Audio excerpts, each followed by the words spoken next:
ரஹீம். கியாமத் நாளில் மஹ்ஷர் மைதானத்தில் சில நபிமார்களுக்கு கொடிகள் கொடுக்கப்படும். அது எந்தெந்த நபிக்கு என்னென்ன கொடிகள் கொடுக்கப்படும் என்று சொன்னால், லிவாவுல் ஹுல்லா என்று சொல்லக்கூடிய இறைவன் மீது நேசம் வைத்ததற்கான கொடியை இப்ராஹிம் அலைஹிஸ்ஸலாம் அவர்களுக்கு கொடுக்கப்படும். லிவாவுல் இஃபா பத்தினித்தனத்துடைய கொடியை நபி யூசுப் அலைஹிஸ்ஸலாம் அவர்களுக்கு கொடுக்கப்படும். லிவா உஸ் சபுர் பொறுமைத்தனத்துக்குரிய கொடியை அய்யூப் நபி அலைஹிஸ்ஸலாம் அவர்களுக்கு கொடுக்கப்படும். லிவா உஸ் ஷுக்குர் அல்லாஹுக்கு நன்றி செலுத்தக்கூடிய விஷயத்திலே சீமாந்தனம் கொடுக்கப்பட்டதற்காக அல்லாஹுக்கு நன்றி செலுத்தக்கூடிய கொடியை சுலைமான் நபி அலைஹிஸ்ஸலாம் அவர்களுக்கு கொடுக்கப்படும்.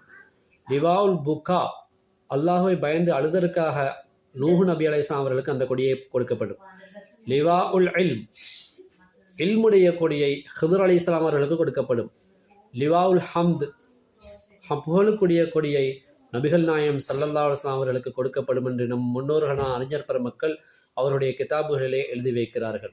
எனவே அந்த மஹ்ஷர் மைதானத்திலும் நபிமார்களுடைய கையில் கொடிகள் இருக்கும். கொடி என்பது இஸ்லாமிய ஒரு அடையாளம் என்பதை நாம் தெரிந்து கொள்ள வேண்டும். அஸ்ஸலாமு அலைக்கும் வரஹ்மத்துல்லாஹி வபரகாத்துஹு.